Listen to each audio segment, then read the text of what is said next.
Hello my friends and welcome to lucky scanner diary. तो guys आज हम देखने जा रहे हैं घर।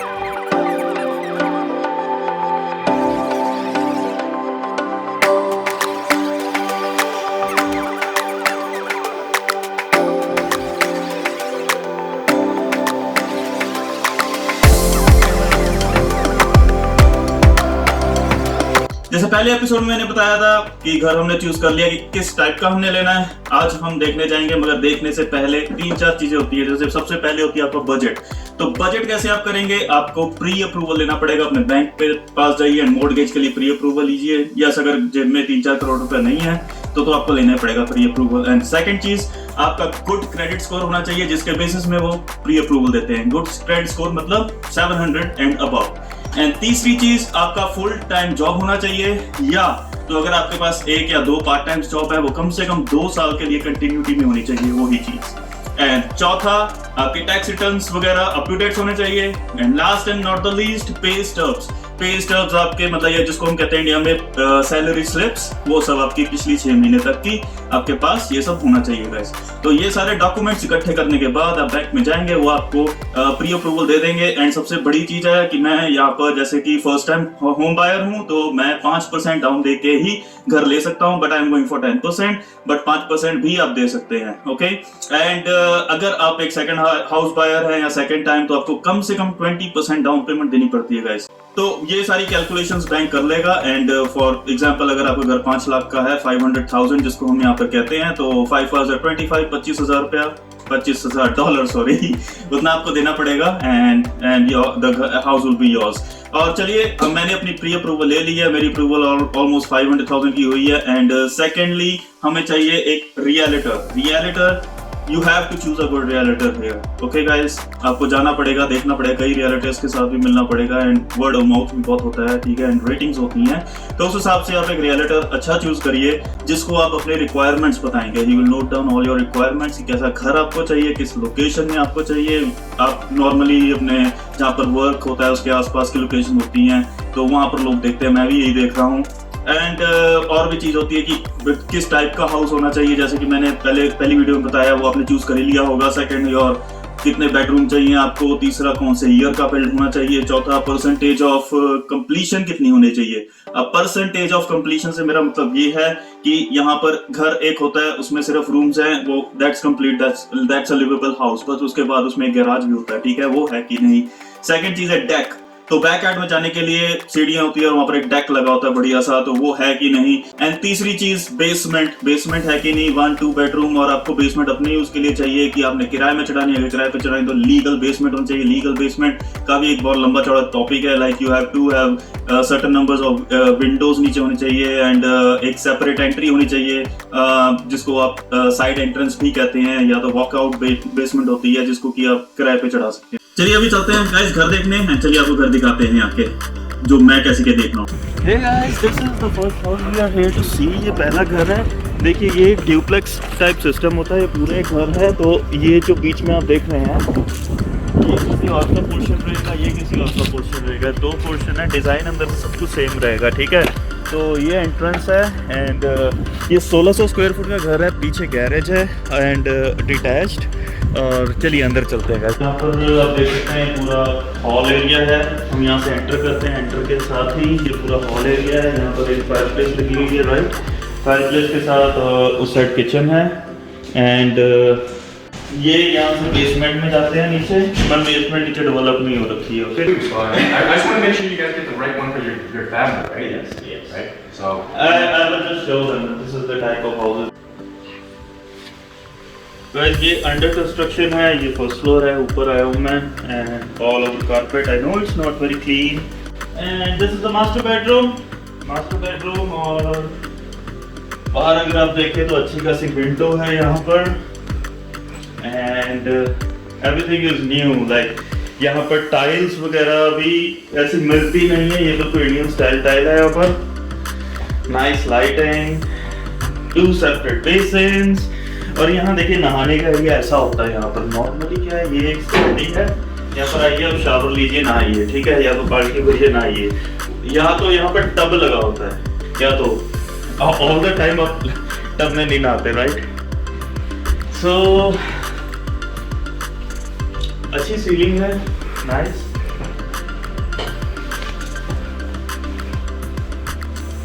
और ये है गाइस वॉक इन क्लोजेट, कपड़े कुपड़े रखने के लिए, टांगने के लिए। Nice little closet. और ये है गाइस लॉन्ड्री रूम। यहाँ पर आपकी मशीनें आएंगी, वॉशिंग मशीन, ड्राइंग मशीन, ठीक है। एंड दूसरा वॉशरूम है। नॉर्मली ये गेस्ट या बच्चे के जो रूम होगा उसके साथ का वॉशरूम रहेगा। यहाँ पर टब लगा है।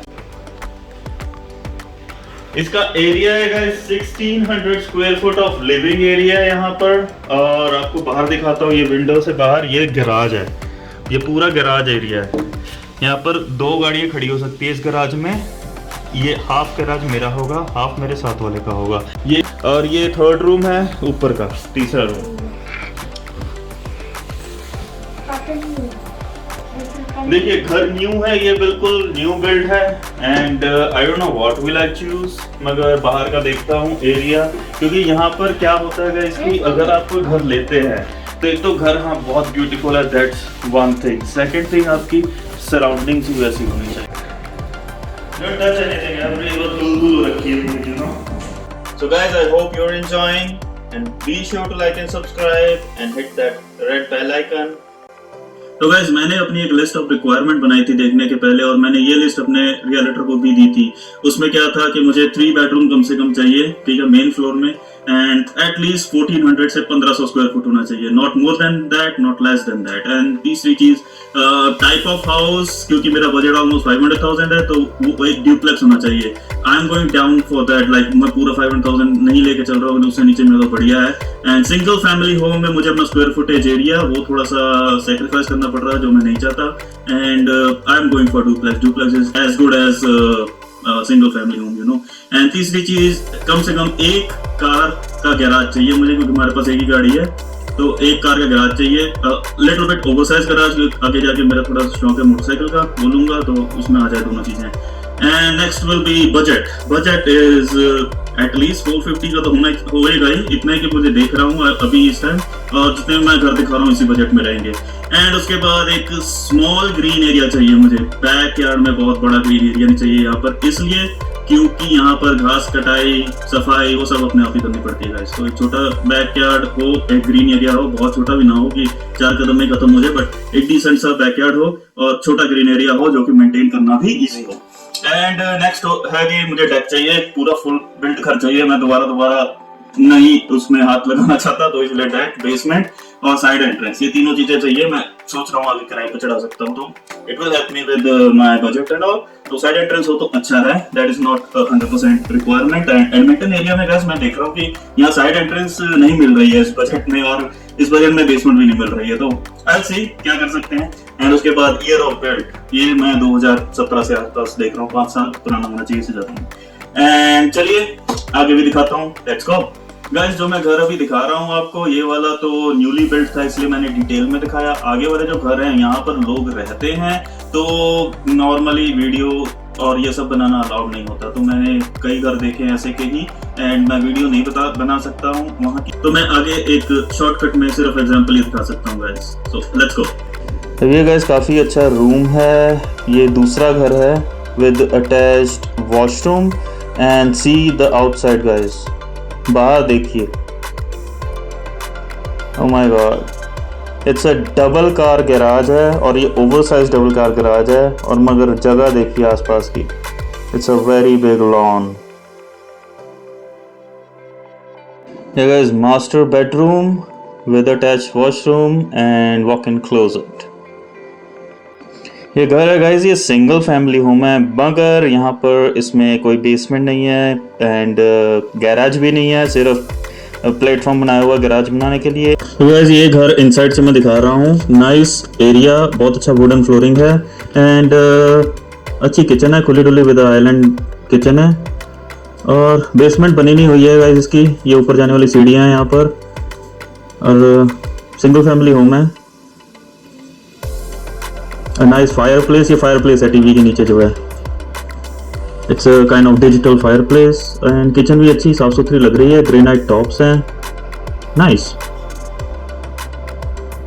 और यहाँ लोग रह रहे हैं अभी राइट नाउ, तो मैं बहुत डिटेल में अंदर नहीं दिखा सकता कबर्ड्स वगैरह में, but it's a decent house.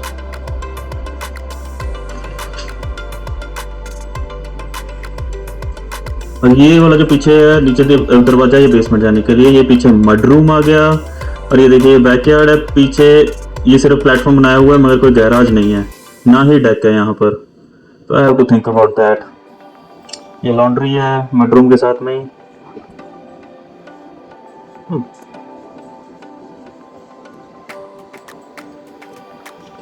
ये सिर्फ पैड और ये सीढ़ियाँ हैं नीचे जाने के लिए। यहाँ पर अगर मैं पूरा बनाऊंगा तो एक डेक होना चाहिए, या बैकयार्ड छोटा जैसा मुझे चाहिए था। और घर भी काफी साफ सुथरा है। बिल्ड इसकी 2015 है मगर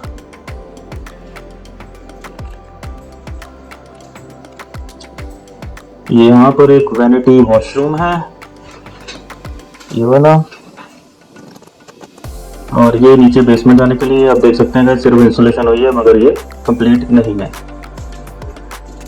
ओके, हार्डवुड फ्लोरिंग है, नाइस। ऊपर चलते हैं।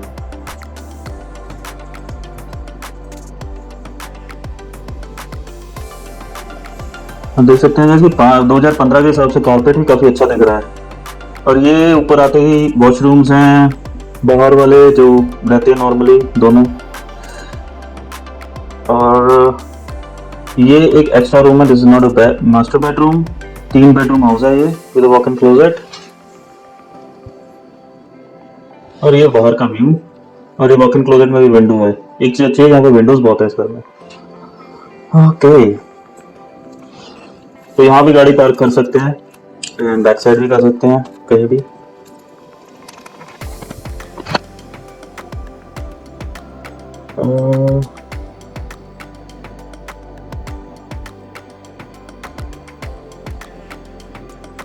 So this is another bedroom. Decent size है bedroom का guys, nice. तो गाइस अभी हम घर के आसपास का एरिया देखने निकले हैं, मगर ये साथ के साथ स्नो भी चालू होगी। ये कभी भी यहाँ पर चालू हो जाती है कनाडा में। दिन में निकले थे तो धूप निकली थी, अब ये स्नो है।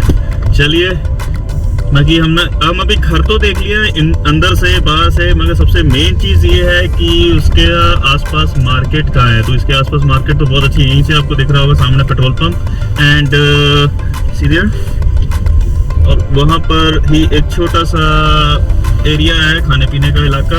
और अभी हम देखने जा रहे हैं कि स्कूल कहाँ पर है। तो स्कूल मुझे यहाँ से 2 मिनट का रास्ता दिखा रहा है, क्योंकि ये सब चीजें अगर आपकी दूर होंगी तो it will be bad for the resale and for the future. तो गाइस ये जो स्कूल है ये 500 मीटर्स फ्रॉम, आधा किलोमीटर है सिर्फ घर से, and in a very good location. तो गाइस आई होप कि सेकंड स्टेप में कैसे आपने घर वगैरह देखने हैं, कैसे एक लिस्ट बनानी है अपने रिक्वायरमेंट की, and take time, this is the most time consuming step. ये आपको अच्छी तरह करना पड़ेगा, क्योंकि आपके जितने बॉक्स टिक होंगे उतना आप खुश होंगे अपने घर में जाके, ठीक है। एंड सिर्फ एक चीज के लिए आप दूसरी चीज सेक्रीफाइस ना करिए, मेरा तो ये मतलब है मेनली, क्योंकि मुझे कंप्लीट हाउस चाहिए and I am not sacrificing my square footage area. 14-15 से कुछ भी नहीं होता, it's very like it's okay, it's not very small, not very big. और अगर मैं बहुत बड़े पे जाऊंगा तो मुझे काफी कुछ सेक्रीफाइस और भी करना पड़ेगा, तो इसलिए आई am going for 1400-1500, that is manageable. तो ये मेरी सोच है भाई, और जिस हिसाब से मेरी इनकम है उस हिसाब से मैं बात कर रहा हूँ, राइट। जैसे जैसे इनकम बढ़ती है लोग या बड़े हाउस में शिफ्ट होते करते हैं, यहाँ पर हाउस सेलिंग एंड खरीदने में इतना बहुत बड़ा कोई प्रोजेक्ट नहीं होता है। तो गाइस अब इन घर में से कोई मैं चूज करूंगा, उसके बाद आपको बताऊंगा कि नेक्स्ट स्टेप्स क्या होते हैं लेने के लिए यहाँ पर। And yes there are many steps guys, ये सिर्फ यहाँ पर एंड नहीं होता कि आपने घर चूज कर लिया और आपके पास एक प्री अप्रूवल है, उसके बाद भी बहुत कुछ है। एंड मेरी जर्नी के साथ ऐसे चलते रहिएगा guys. Thank you for watching till the end and goodbye for now, bye bye.